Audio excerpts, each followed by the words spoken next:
I think many of you know this application a little bit, at least. So it's gonna be easier maybe to digest than DHIS2. But anyway, there is a lot of things in this application and a lot of information that we can benefit from, and we will see that. And again, I'm going to start with another video. It's the video day, so we're gonna watch a lot of videos. So we're gonna watch a little video that introduces Malaria Threats Map. There we go, here. Am I sharing? I'm gonna share that again just in case I'm not sharing the sound anymore. Here. So I'll make this full screen. So this one is 2 minutes as well, very, very short, but it will give you a nice introduction of what is Malaria Threats Map, what it does before we jump straight into the application. So there we go. To design adequate strategies to drive down the malaria burden, you need reliable and up-to-date data on the most important biological threats challenging control and elimination efforts. The World Health Organization Malaria Threats Map is here to help you. The major biological threats include vector resistance to insecticides that can undermine prevention efforts, parasite drug resistance that threatens treatment efforts, Plasmodium falciparum HRP2 and 3 gene deletions that may lead to false negative diagnostic test results, and the spread of invasive Anopheles mosquito vector species that can change transmission patterns. The World Health Organization tracks the magnitude and spread of these threats on an ongoing basis and collates these data into 4 global databases. The online Malaria Threats Map allows easy display of these data tailored to your needs. So, what does the Malaria Threats Map provide? This tool gives a description of the threats with information on how to monitor and manage them. It provides multiple maps showing the status of each threat, allowing you to view data at site level, district level, and country level. Within each map, you can choose the data you want to see by using dynamic filters, view how the biological threats have evolved over time, and explore specific study details. You can also view data in the form of analytical summaries per country. The Malaria Threats Map also provides maps to guide the deployment of new WHO recommended interventions. If you want to conduct your own data analysis, you can download datasets suited to your needs. Accessing the latest data on the major biological challenges to malaria control and elimination has never been easier. Visit the Malaria Threats Map to obtain critical information that will help win the fight against malaria. Okay, so this is the short introductory video. I hope you got the main functions of Malaria Threats Map clear. I think I want to start with clarifying the difference between DHIS2 and Malaria Threats Map, because we are going to talk about visualizations as well in Malaria Threats Maps. I just want to make sure you all understand what's the difference. So DHIS2, the DHIS2 tools are these configuration packages that you can install in your DHIS2s in your countries. You will collect information in them and nobody else will see it. It's your tool, it's your data, it is protected, and it's all for your country. You can there collect data, which in Malaria Threats Map you cannot collect data, you can only visualize data. And you can collect data in DHIS2 and you can also visualize the data in DHIS2. Now, Malaria Threats Map. If you report, say, some of this data to WHO, and I am talking specifically about, I'm going to start a new page for Malaria Threats Map. I'm talking specifically about insecticide resistance data and invasive vector species data. If you share data with WHO on these 2 things, we will put it in Malaria Threats Map, and you will be able to see the status of these 2 threats everywhere in the world. You can zoom in into your country, but you can see it for every single country.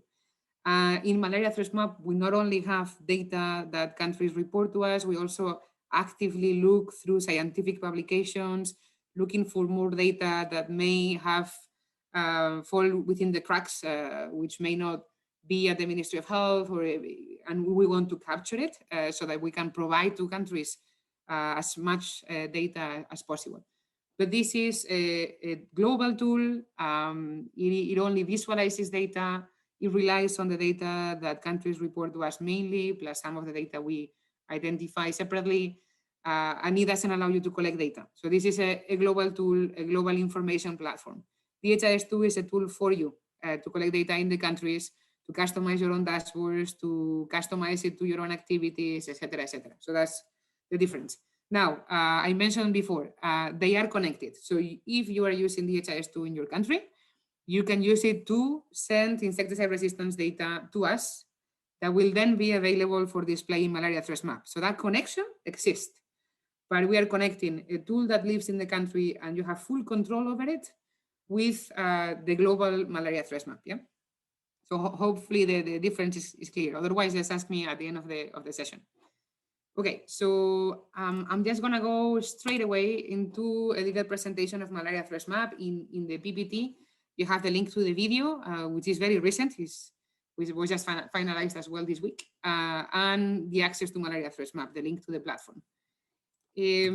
Right, there we go. So as you saw in the video, this platform communicates the status of 4 biological threats, 2 of which are related to vector control, which is insecticide resistant and invasive vector species, and 2 others are unrelated. They are anti-malarial drug efficacy and resistance and HRP23 deletions, very important, but not related directly to vector control.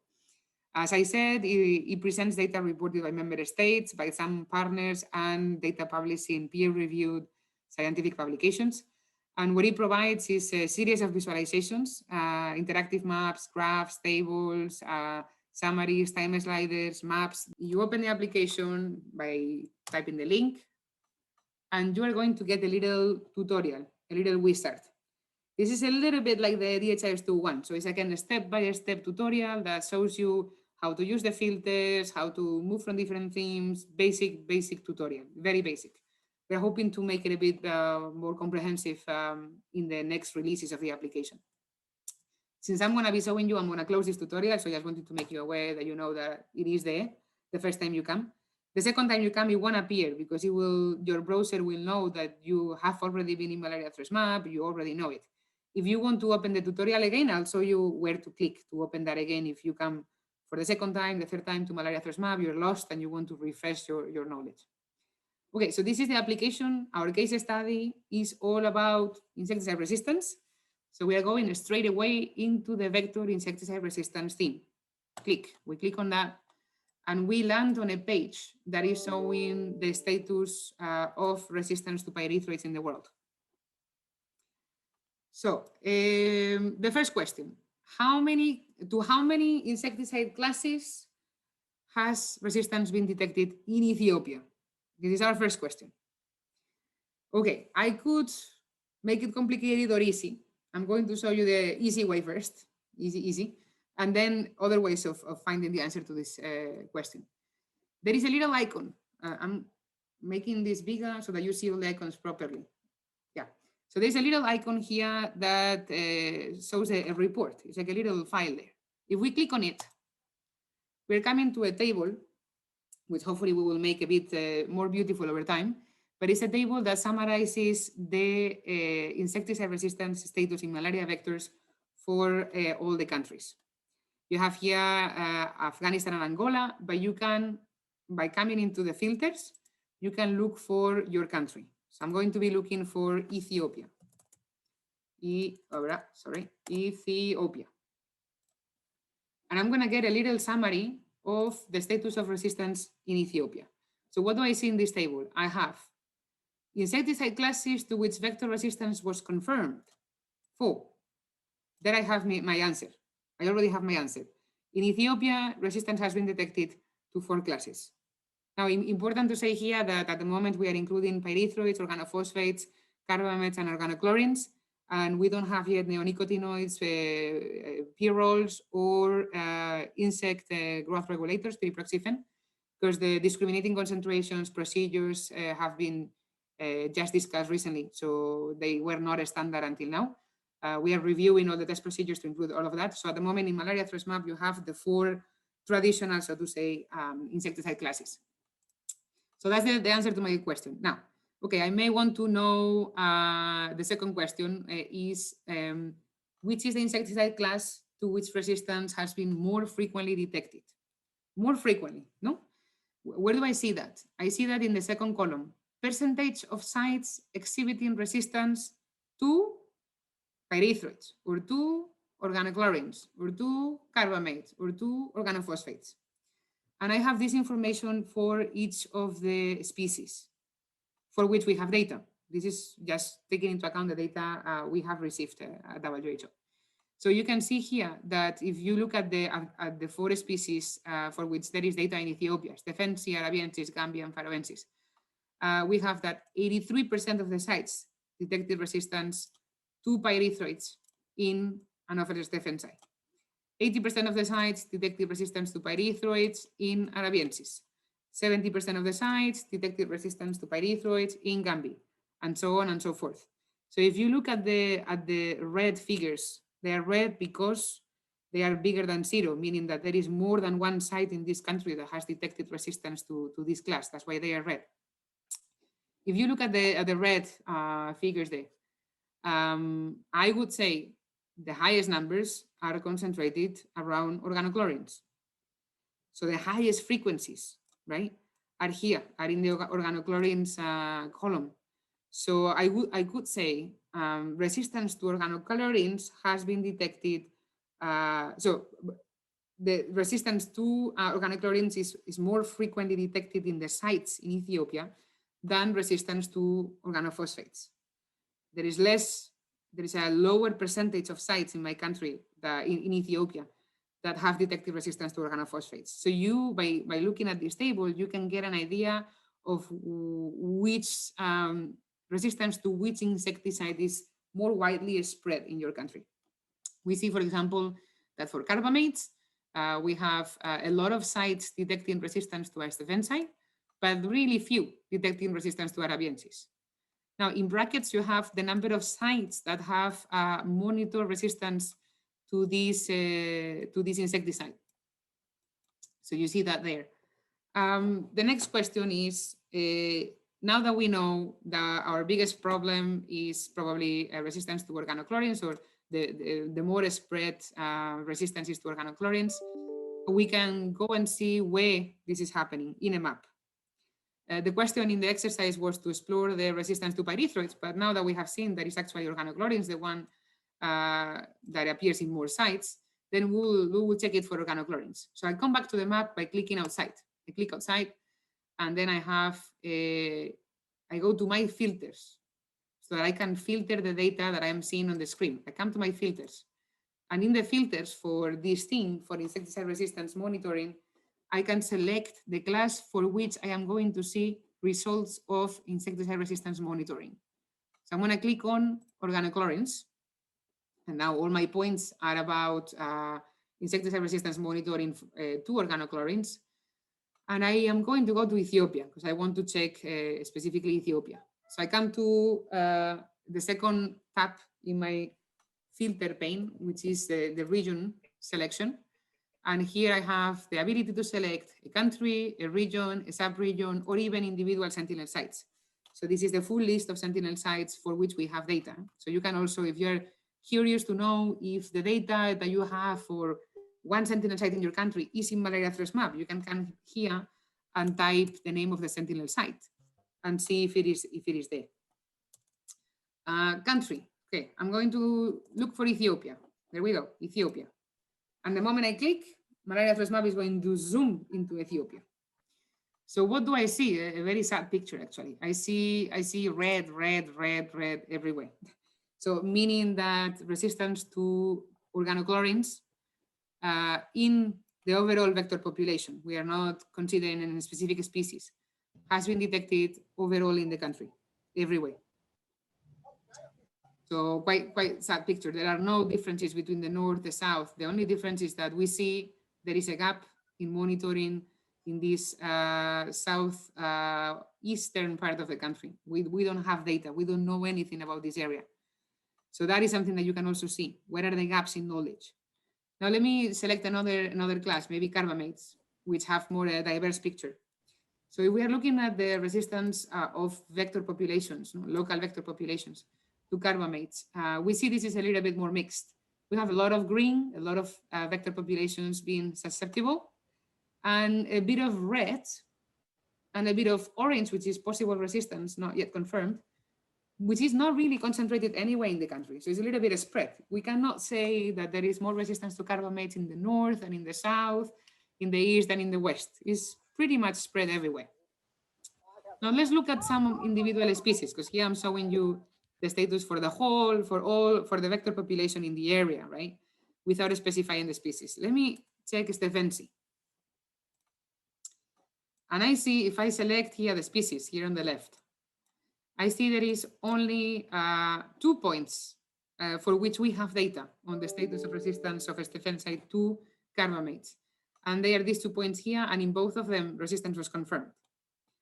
If I now explore other classes, because I may be interested in knowing the resistance of stephensi to other classes, I can go to pyrethroids and see that I have much more data to pyrethroids.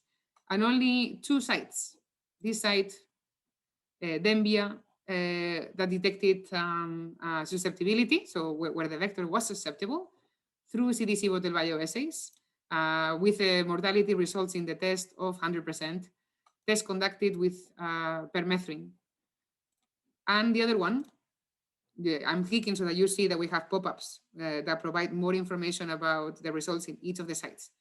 So here we click on the pop-up, and then we see that in Jinka, Ethiopia, using WHO tube test, we also saw that stephensi is susceptible to, oh, sorry, stephensi has gone now. Oh, actually, no, we didn't have as much data. Sorry, it's because I removed the stephensi filter. No, we don't have. Okay, I'll anyway go back to this so that you see the pop-up. So the pop-up, actually, if you click on the pop-up on top of the bar, when you are seeing the map for all vector species, it will tell you for which species is this result, right? So in this case, this result was obtained with GAM-BSL. So I'll activate again stephensi so that we continue with stephensi. So stephensi pyrethroids, we also only have 2 points that measure the resistance of stephensi to pyrethroids. To organochlorines, we don't even have any results for stephensi. So we click on organochlorines and we see we cannot even choose stephensi because there's nothing. Carbamates, we did it already, and there was only 2 points.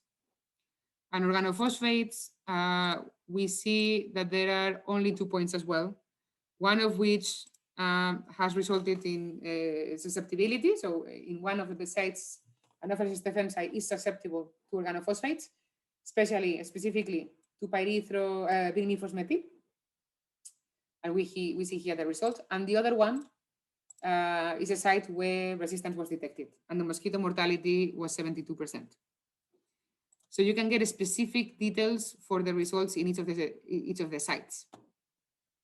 If I remove the species and I go back to my beautiful map full of points, I can click on a point and see results for all the results obtained for a site, for all the species. But if I click on the bars, I see these results are actually for GAMBI.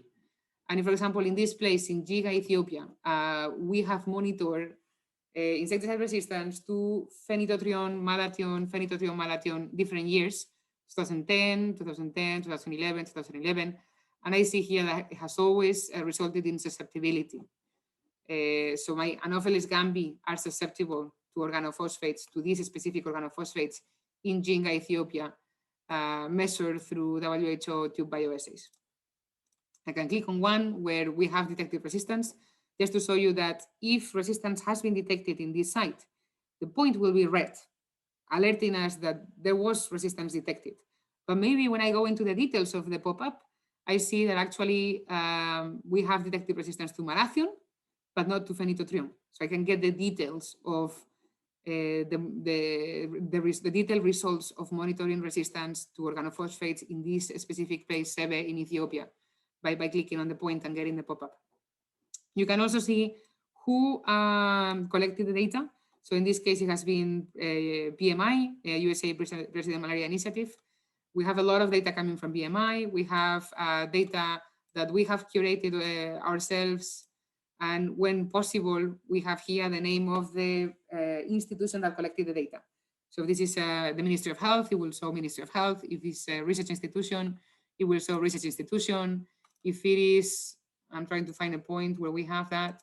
If it is a publication, you will have the link to the publication in there. So you will get more details on the origin of the data. We are working on improving that information in the database overall. So as time goes by, we'll get a bit better. So that responded to the question on what's the geographical spread. So by looking at the map, we can see the geographical spread of resistance to the different classes. We can also see it with a specific insecticide. So I can also click on pyrethroids and then select the pyrethroid that I am interested in.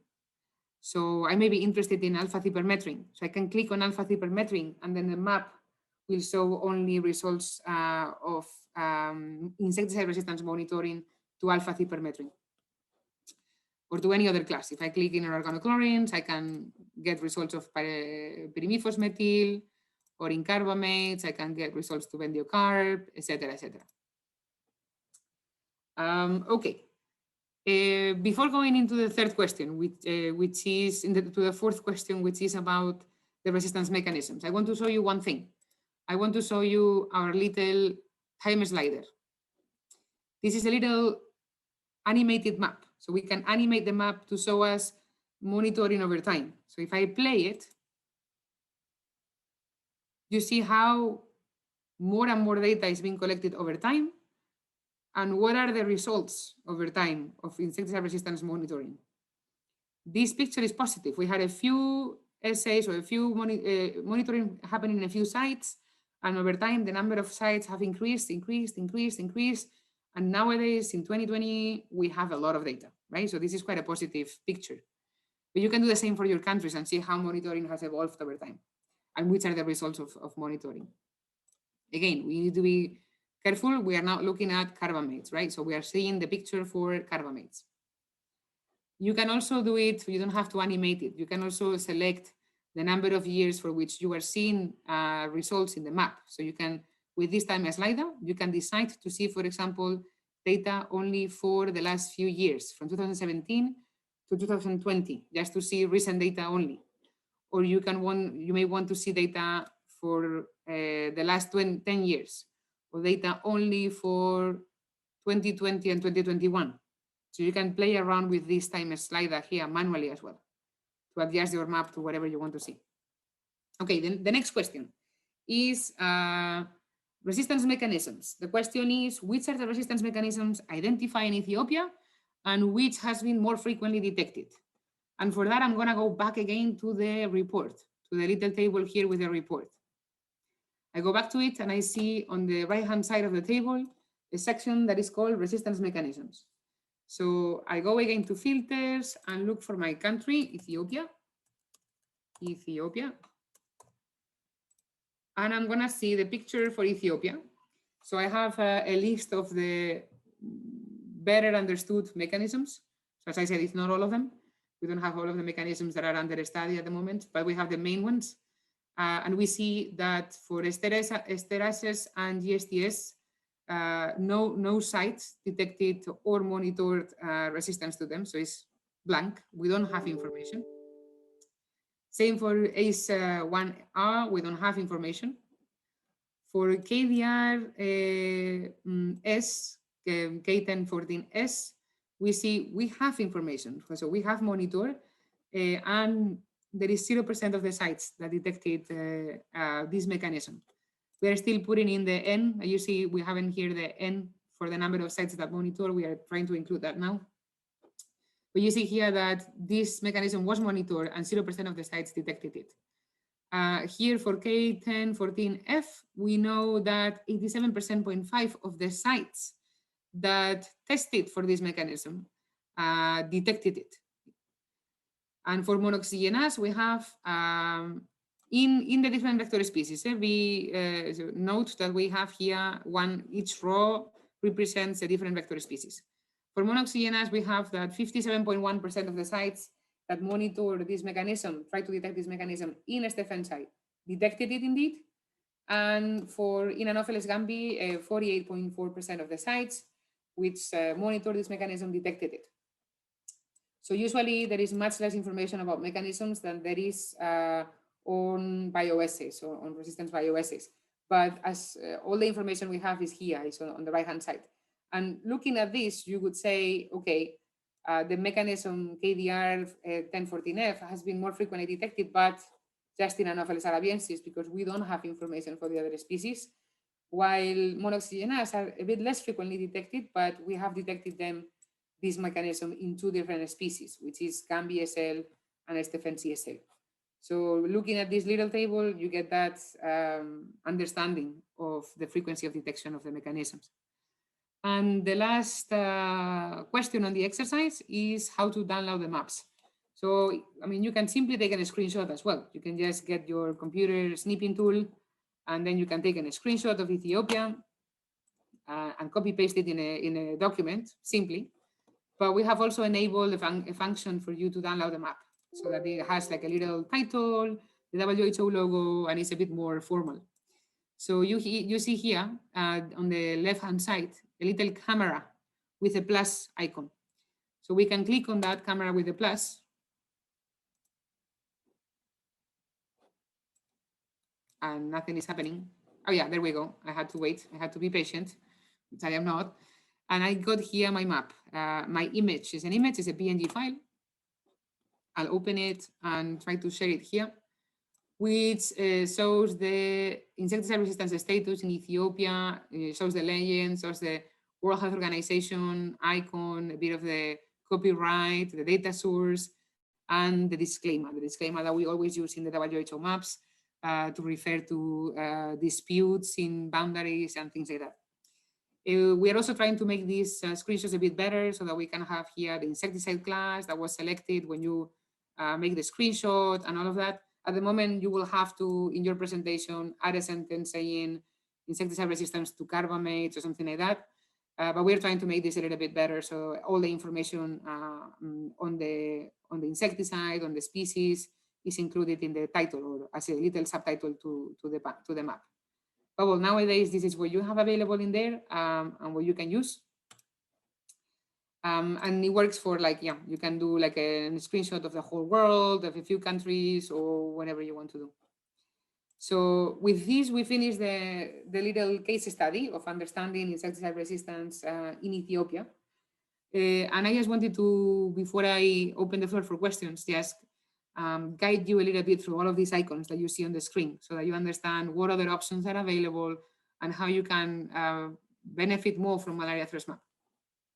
We've seen already the time slider, so that you know it's a little animation of insecticide resistance monitoring over time. The next one is a little layer here that at the moment it only shades the countries that are not malaria endemic. So just in case you want to have a map of the world and explain insecticide resistance in the world, it will like shade these countries that are not endemic. Here, let me remove the filter for Ethiopia so that we can see the whole world and understand this functionality better. Here we have an option to see the data by country instead of by site. So depending on the type of map, we are looking at insecticide resistance status. This country level visualization will produce a different type of map. So for insecticide resistance status, we only get little bubbles telling us how many tests are available for this country and how many resulted in possible resistance, in confirmed resistance, and in susceptibility. So at a glance, you can get a sense, like a quick sense of how many sites detected susceptibility versus how many tests detected susceptibility versus confirmed versus possible resistance. We're wondering whether to change the number of tests for the number of sites, which may be a bit more useful than the number of tests. But anyway, I'll mention later that we are currently trying to identify how to improve Malaria Threats Map, and we are consulting users, and we will be really, really happy to get your feedback. So I'll talk about this a bit later. So you can get a little country level data for insecticide resistance status. If you would be looking at another type of map, because this is not the only type of map available, we have a menu here. We have the insecticide resistance status map, which we have been just exploring.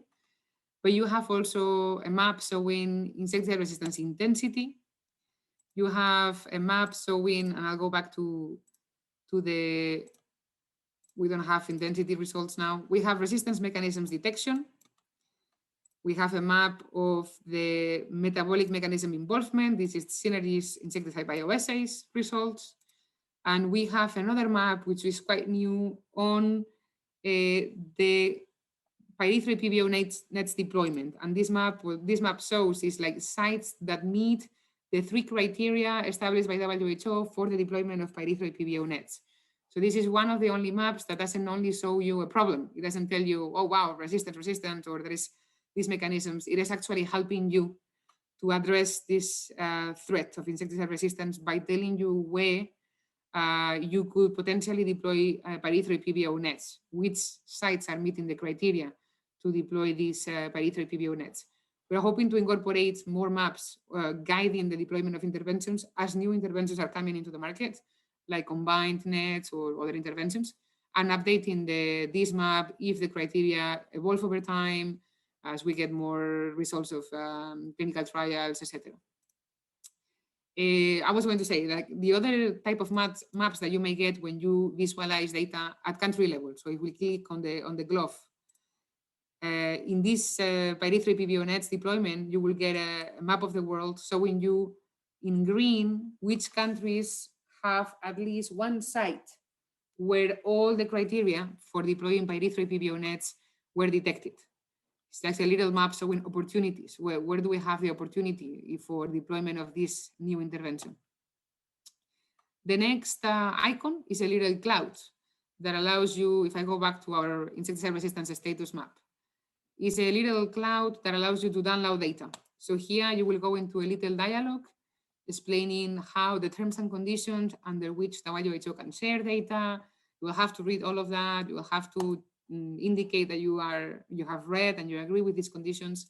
We will ask you for a bit of information on why do you need this data, and then eventually you will get to an area where you can select the data sets and get some of these data, not all of it, some of these data for research purposes or to make further analysis if you want. Then we have the icon on the screenshot. So this is the one that I used to get a screenshot of the map. And then we have the icon to get to the summary table that I also showed you at the beginning. On the top side, we also have some icons here on the top side. We have first the language, so you can change and explore the platform in French, in Spanish, or in English. And then you have a little book that opens a pane where you can read about the threats. You can read about each of these threats, insecticide resistance. You can read about parasite, HRB2 deletions, drug efficacy and resistance, and invasive species. So you get information. There are links to WHO official guidance documents on how to monitor or address this threat, etc. Here you get a little disclaimer. This is something we have to include because we are WHO on the maps and the terms of use of the information. Here you can provide your feedback. So you can subscribe so that we are slowly building up a list of people that are interested in receiving updates on the evolution of these threats, and then we will be using this list to disseminate information on these threats.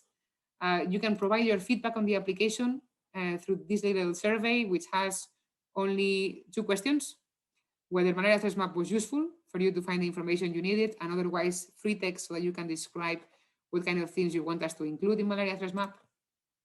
And then you can open the tour. So I mentioned at the beginning that when you come into Malaria Threats Map for the first time, you will see a tour. But then the next times you come, Malaria Threats Map won't show you this wizard or this tutorial because it will understand that you are already a user of Malaria Threats Map. So if you want to go back to the tutorial, you can click on this compass, and then it will take you back into the main page and will take you through step by step through the application following this wizard. So I think that's probably quite a good introduction. The last thing I want to do is, Samira, do we have 2 more minutes? Yes, go ahead. Yes, you go to the invasive species testing. We've been looking all the time. Lucía, sorry. I think there's an echo. Is it only me hearing this or others are hearing? Can you speak again? Yeah. Is there an echo here? The quality is no good, no. We have problems. So is We there have something in the voice. Okay. So there's an echo. Could you maybe adjust your audio? I don't know. Maybe. Sorry. No. Still echo.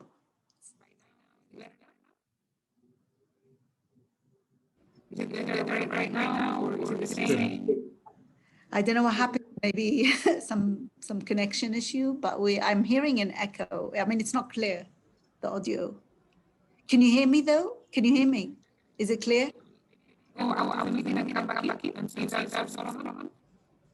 Maybe if I don't know how to resolve this issue. Maybe if you log in again or adjust the audio or something like that. So yeah, I'm here looking at the audio settings.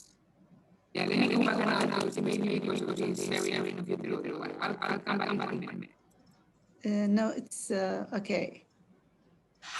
So log in, log out, and log in again. I think maybe that would be better to try.